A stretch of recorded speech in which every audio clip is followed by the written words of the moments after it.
It was July 9, 1943. The Wehrmacht was preparing for Operation Citadel, what would later be known as the Battle of Kursk. It was supposed to be the greatest tank battle in history.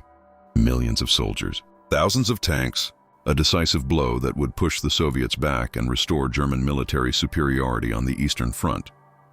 But before Operation Citadel could begin, the Nazis had to deal with a Soviet bridgehead across the Dnieper River near the town of Kremenchuk in eastern Ukraine. The bridgehead consisted of roughly 50,000 Soviet troops dug in on the western bank of the river. They had captured a small section of territory and were refusing to give it up.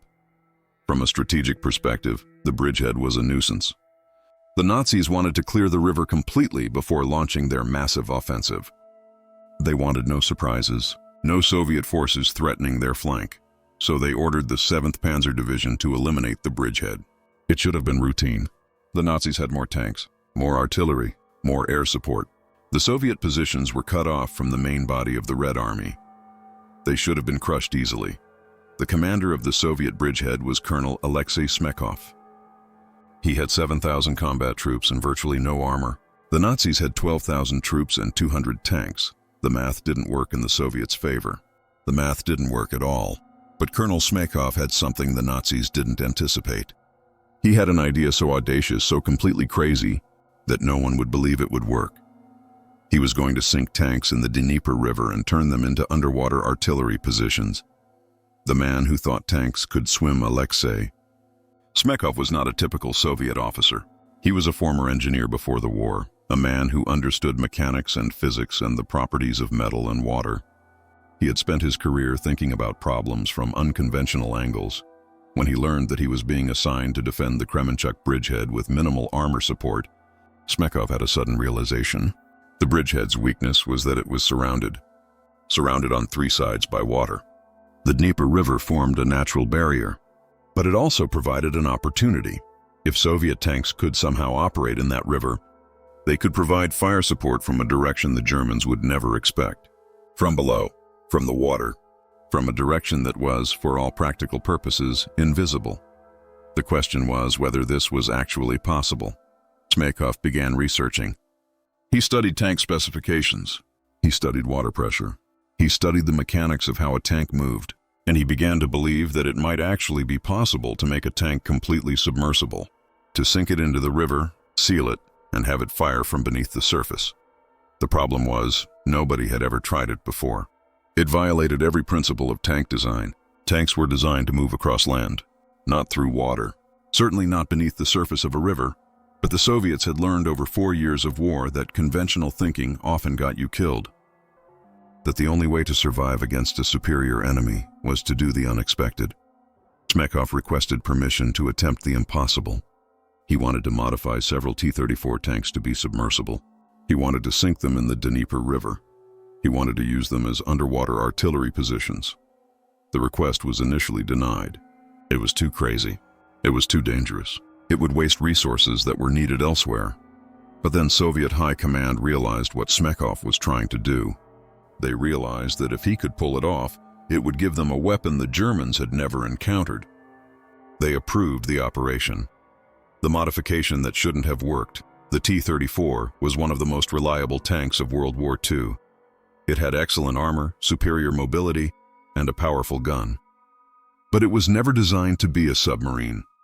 Smekov's engineers began the modification process. The first challenge was sealing the tank completely.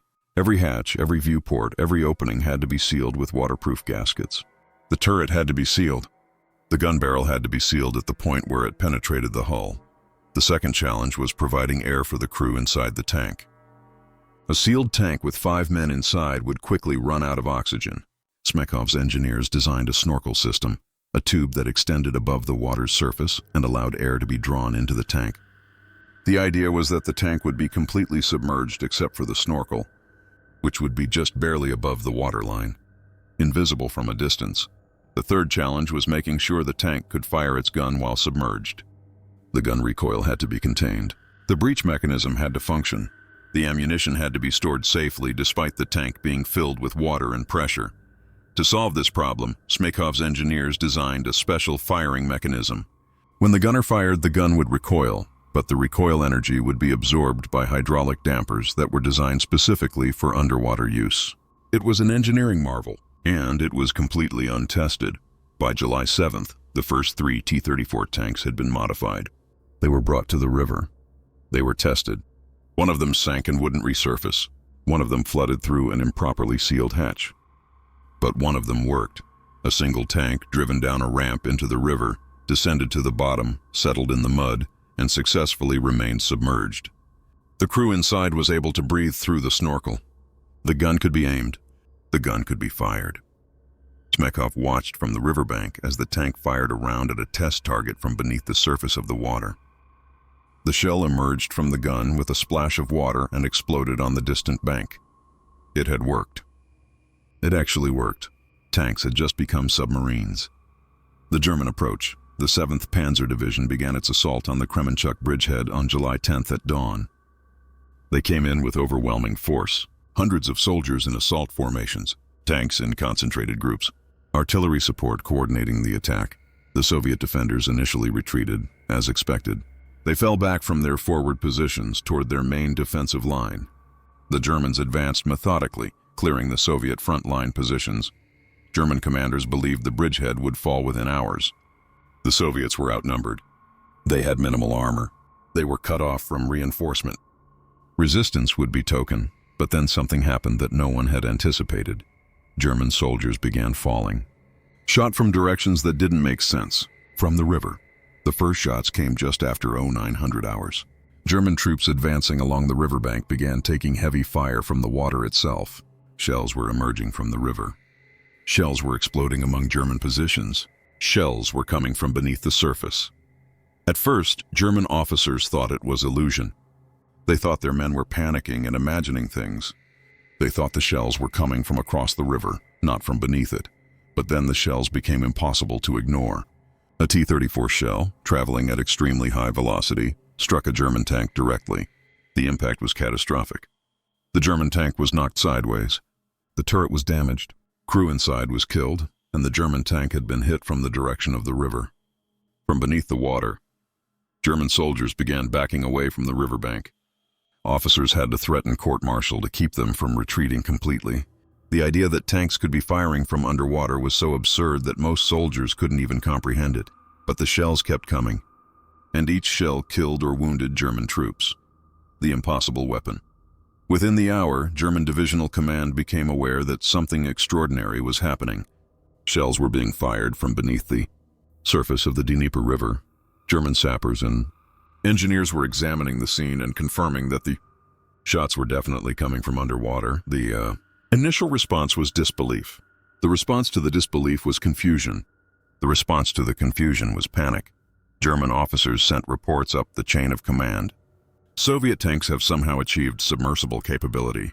They are using the river bottom as a firing position. We are suffering casualties from underwater artillery. The German officers receiving these reports thought the frontline commanders had gone insane. Tanks couldn't operate underwater. This violated every principle of tank design. This violated every law of physics that German military engineers understood, but the evidence was undeniable. Shells were being fired from beneath the Dnieper River with sufficient accuracy and force to penetrate German tank armor. The 7th Panzer Division's commander, General Hasso von Manteuffel, made a decision. He would commit armor to the battle to suppress the underwater fire. He would send tanks down to the riverbank to fire at the water itself, hoping that the sheer volume of fire might disable the underwater tanks or force them to surface. But this strategy had a fatal flaw. The German tanks couldn't actually fire underwater. They couldn't see their targets clearly. They were firing at a river. And for every German tank that approached the riverbank, Soviet fire would take a terrible toll. The disaster unfolds by noon on July 10th. The 7th Panzer Division had suffered unexpected and severe casualties. Over 200 soldiers had been killed or wounded. 17 tanks had been damaged or destroyed. And the Soviet bridgehead was still holding. German high command, observing the battle from a distance, began to understand that something was very wrong. Their overwhelming numerical advantage wasn't translating into the quick victory they had expected. Something about the Soviet defense was different. Something was terrifying the troops. The underwater tanks were only 3 in total, But their psychological impact was enormous.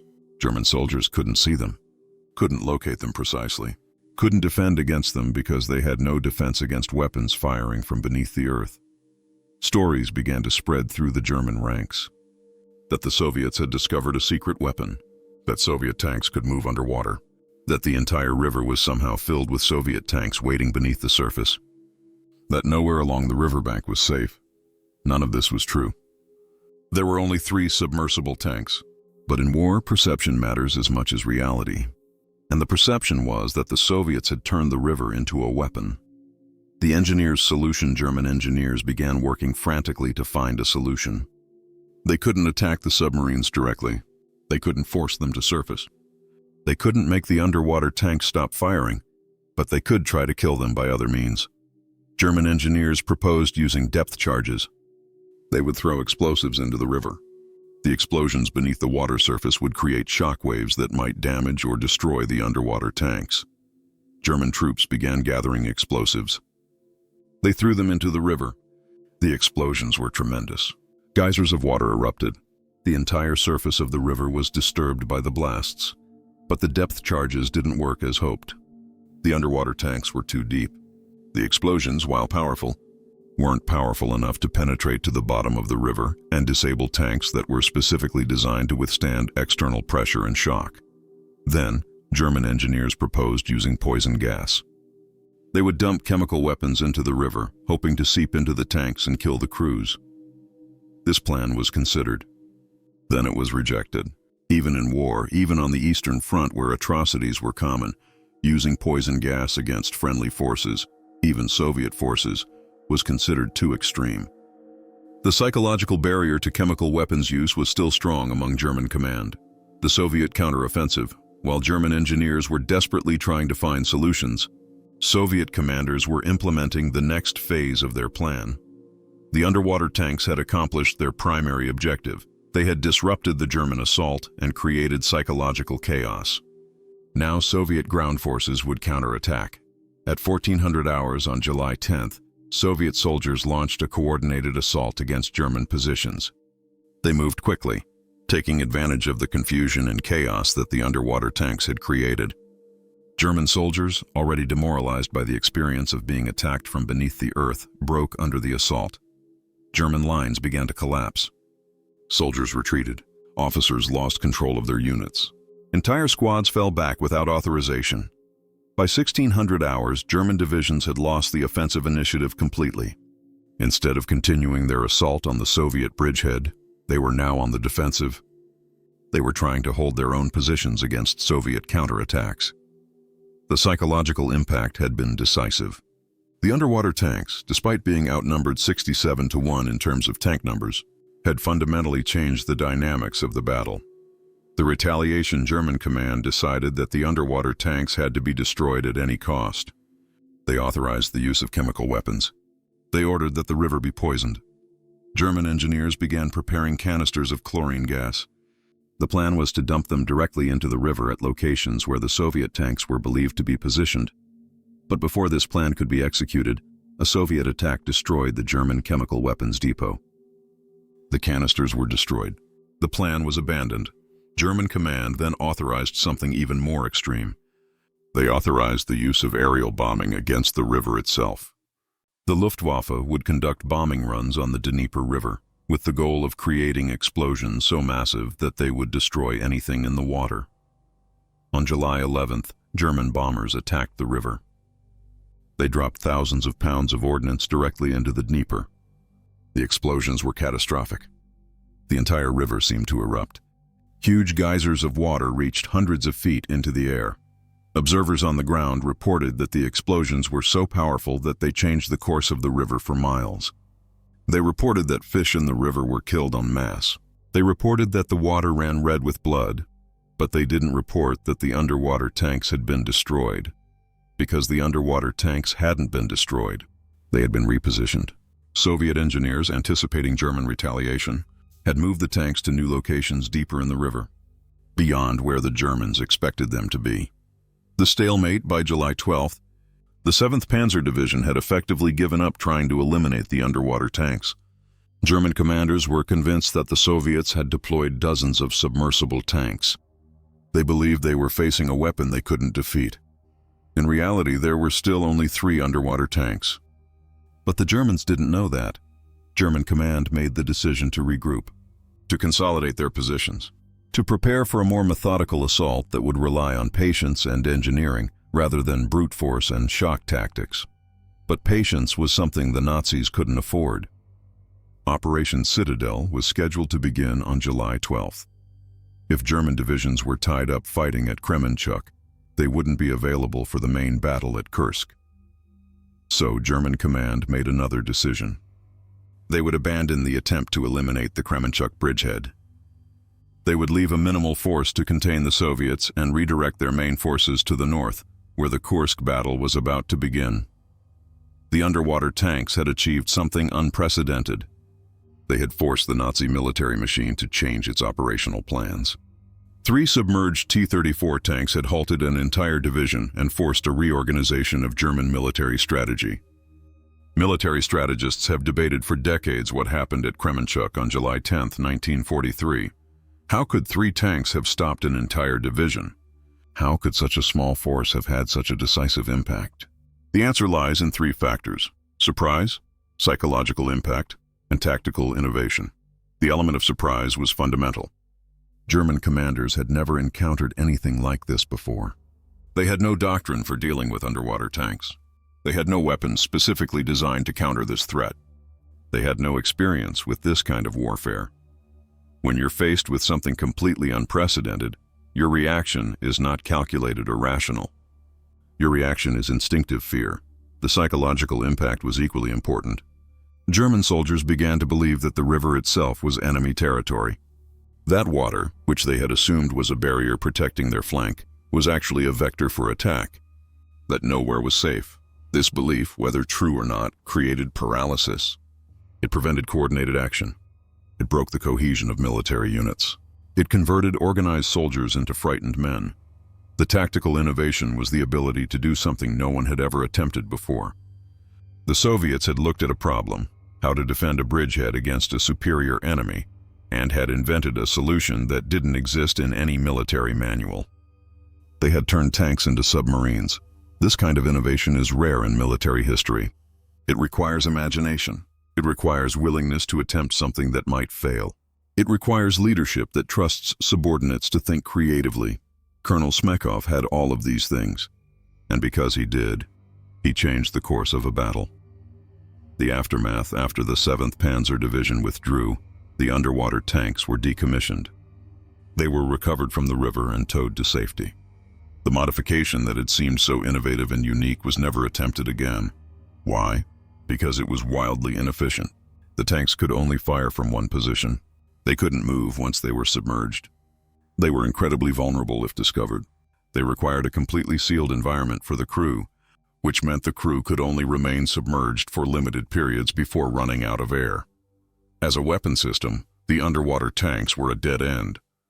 They were a brilliant tactical solution to a specific problem, but they had no broader application. They couldn't be mass-produced. They couldn't be deployed in multiple theaters. They were a one-time use weapon that worked once and then became obsolete. But for that one time, they worked perfectly. The Soviet High Command assessment after the Battle of Kremenchuk. Soviet High Command commissioned a detailed after-action report. The report concluded that Smekhov's innovation had been crucial to holding the bridgehead. The report stated, Colonel Smekhov's initiative in developing and deploying submersible armor units demonstrated the kind of innovative tactical thinking that is necessary for success against superior enemy forces. While this specific application may be limited to circumstances similar to those at Kremenchuk, the principle of thinking beyond conventional tactical doctrine has broad application to future Soviet military operations. In other words, the report was saying, what Smekhov did was brilliant, but don't expect to replicate it. However, the willingness to try crazy ideas might pay off in other situations. Smekhov was awarded the Order of Lenin, the highest Soviet military honor. He was promoted to general. He was praised as an innovator and a tactical genius, but in Soviet records, the underwater tanks were classified. The operation was kept secret. Western militaries didn't learn about the incident until well after World War II had ended. The German Prospective German military intelligence, in their post-war debriefings, were asked about the underwater tanks at Kremenchuk. The German officers confirmed that the tanks had existed. They confirmed that shells had been fired from beneath the river. They confirmed that it had been a devastating tactical innovation that they had been unable to counter effectively. But they also expressed skepticism. Some German officers questioned whether the tanks had actually been completely submerged, or whether they had been partially submerged with only the turrets above water. Some suggested that the shells might have come from artillery positions across the river, rather than from tanks beneath it. After the war, when German and Soviet militaries were no longer enemies and information could be shared, detailed accounts of the underwater tanks were made available. The Germans were forced to acknowledge that Soviet engineers had achieved something remarkable that German engineers had never even attempted. This admission was difficult for German military culture. The idea that Soviet engineers had been more innovative than German engineers contradicted the prevailing narrative of German military and technological superiority. But it was true. In one specific instance, under one specific set of circumstances, Soviet innovation had exceeded German military thinking. After World War II, no military attempted to replicate Shmykov's underwater tanks. The innovation was too specific to one situation. The engineering requirements were too complex. The tactical benefit was too limited. But the principle that Shmykov had demonstrated, that innovative tactical thinking can overcome material disadvantage, was remembered. Soviet military doctrine, in the decades after World War II, incorporated principles of tactical innovation. The Soviets became known for unconventional warfare, for guerrilla tactics, for thinking outside traditional military frameworks. This reputation had roots in Shmykov's underwater tanks. It had roots in the idea that the Soviets were willing to try things that seemed crazy if they might work. Western militaries, by contrast, became more conventional. They developed large-scale doctrine. They relied on overwhelming firepower. They believed that quantity of weapons and superiority in numbers would always overcome innovative tactics. This belief was tested repeatedly in subsequent conflicts. In Korea, in Vietnam, in Afghanistan. In each case, smaller forces with innovative tactics were able to inflict disproportionate casualties on larger, better-equipped forces. The underwater tanks were an early example of this principle. They demonstrated that innovation could matter more than size. That thinking differently could matter more than having better equipment. The forgotten innovation today, few people know about the underwater tanks at Kremenchuk. Military historians are aware of them. Specialists in Soviet military tactics know the story. But to the general public it remains completely unknown. There are no statues commemorating the event. There are no memorials. There is no museum exhibition dedicated to the underwater tanks. The location where this innovation happened, the Dnieper River near Kremenchuk, remains obscure to most people. The town itself has been rebuilt and modernized since World War II. If you stood on the riverbank today, there would be no indication that one of the most innovative military operations of World War II had taken place at that location. Shmykov himself survived the war and lived until 1959. He retired from the military and lived a quiet life. He rarely spoke publicly about his achievements during the war. When interviewed about the underwater tanks, he responded with characteristic modesty. "We did what we had to do," he said. "We were defending a position against a superior enemy. We used the resources available to us." If that innovation seems remarkable now, it only seemed remarkable because no one had thought to try it before. In war, you do what works, regardless of whether it fits into existing doctrine or not.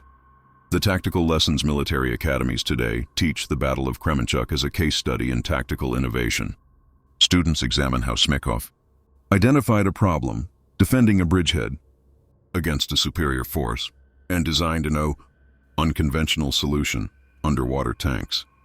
But the lessons extend beyond just the specific tactics employed. The lessons are about creative problem solving, about the willingness to attempt something that has never been attempted before, about understanding that conventional wisdom is not always correct. These lessons are particularly relevant in modern warfare, where technological advantage is often temporary, where an enemy can develop a counter-strategy almost immediately after you deploy a new tactic, where innovation becomes a form of survival. The underwater tanks demonstrate that even in a conventional war, fought with conventional weapons, unconventional thinking can produce decisive results. The personal cost. What is often overlooked in accounts of the underwater tanks is the human cost of the operation. The crews of the underwater tanks spent hours in sealed T-34 tanks, sitting in conditions that were uncomfortable and terrifying. The air inside the tanks became thick and foul. Carbon dioxide accumulated, oxygen depleted. The crews had to remain completely still and silent, lest their movements somehow alert German observers above them that they were occupied. Each firing of the gun created a tremendous shock inside the sealed tank. The recoil, despite being damped by hydraulic systems, was still enormous. The noise was deafening. The vibration was intense. The crews of the underwater tanks were among the most psychologically tested soldiers of World War II. They were asked to do something that violated every instinct of self-preservation. They were asked to go into an underground tomb and fire weapons while listening for the sounds of German retaliation. After the operation was over, some of the tank crew members suffered from what would today be called PTSD. They had nightmares about being trapped underwater. They developed claustrophobia. Some couldn't work in enclosed spaces for the rest of their lives. These costs are rarely mentioned when the underwater tanks are discussed. The focus is usually on the tactical achievement, but the human cost was real. The question of replicability. After World War II, various militaries attempted to replicate Smekhov's underwater tanks. The concept was simple: seal a tank, make it submersible, position it underwater, and use it as an artillery platform. The challenge was that the specific circumstances at Kremenchuk were unique. The Dnieper River in July 1943 had water depths, currents, and visibility characteristics that were specific to that location and time. Attempting to replicate the concept in different rivers, with different tanks, using different crew training, proved to be extraordinarily difficult. The engineering requirements were more complex than anyone had anticipated. The tactical benefits were often not worth the engineering investment. By the 1950s, most militaries had abandoned attempts to replicate the underwater tanks concept. It remained a historical curiosity, a brilliant one-time solution to a specific problem, not a concept with broader application. The preservation of memory. The underwater tanks of Kremenchuk exist now primarily in archival records.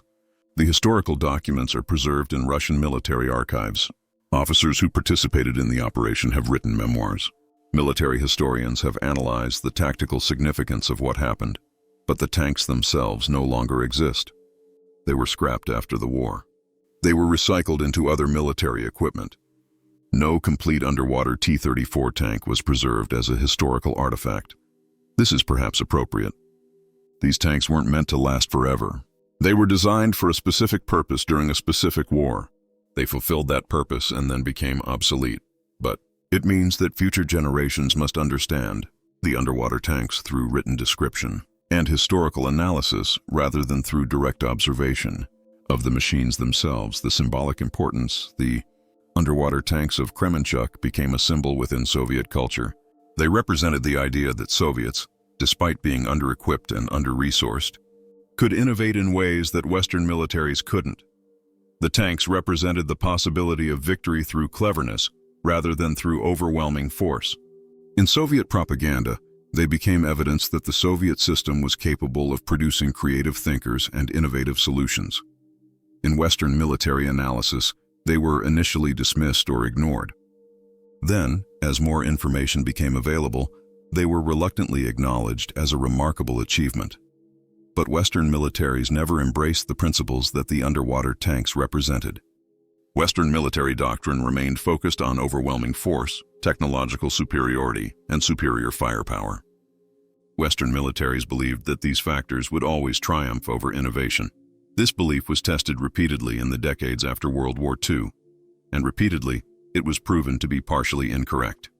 Innovation, tactical thinking, and willingness to do the unconventional could overcome technological superiority. The underwater tanks were the first major example of this principle. They were far from the last. The Dnieper River near Kremenchuk flows as it has always flowed. It is wider and deeper than most rivers. In summer, it is relatively calm. In winter, it freezes. On the riverbank, if you look carefully, you can still find traces of the war. Rusted metal, burned concrete. Evidence of the violence that took place there 80 years ago, but there is no marker indicating where the underwater tanks were positioned. No memorial indicating the location, no sign explaining what happened there in July 1943. The people who live in Kremenchuk today mostly don't know the story. They know that a battle was fought there during World War II. They know that people died, but they don't know about the underwater tanks. The underwater tanks exist now only in memory. In the memory of the few surviving veterans who participated in the operation. In the memory of military historians who have studied the battle. In the memory of the documented record that has survived in archives. When the last veteran dies, when the last person who has direct memory of the underwater tanks passes away, the underwater tanks will exist only in historical documents. They will be a story, a legend, an example that military strategists will point to when discussing tactical innovation. But they will have been real. A group of Soviet engineers and soldiers actually did build tanks that could operate underwater. They actually did position them in a river. They actually did fire shells from beneath the surface of the water. They actually did stop a German division from capturing a strategic location. It happened. It was real. And it changed warfare forever, even if most people don't know it. The final image, the most powerful image from the underwater tanks operation, is not a photograph of the tanks themselves. It's a description from a German officer's diary. The officer wrote, "We heard the shells before we understood where they came from. They came from the river, from beneath the water. We looked at our most powerful weapons, our tanks, our artillery, our air support, and we understood that none of it mattered. We were being attacked from a direction we couldn't defend against. We were being defeated by men and machines filled with water and darkness. That is when I understood that this war was not going to end with German victory." That one diary entry captures the psychological impact of the underwater tanks more effectively than any tactical analysis. It captures the sense of helplessness, the sense that the enemy had found a way to attack from a place where you couldn't respond. The realization that innovation and courage could overcome overwhelming material advantage. The underwater tanks lasted only days before they were decommissioned. Their total impact on the course of World War II was minimal. The war would be won or lost based on much larger factors. But for one moment in time, in one place on the Dnieper River, 3 tanks filled with water and Soviet soldiers held back an entire German division. That moment mattered, and it should be remembered.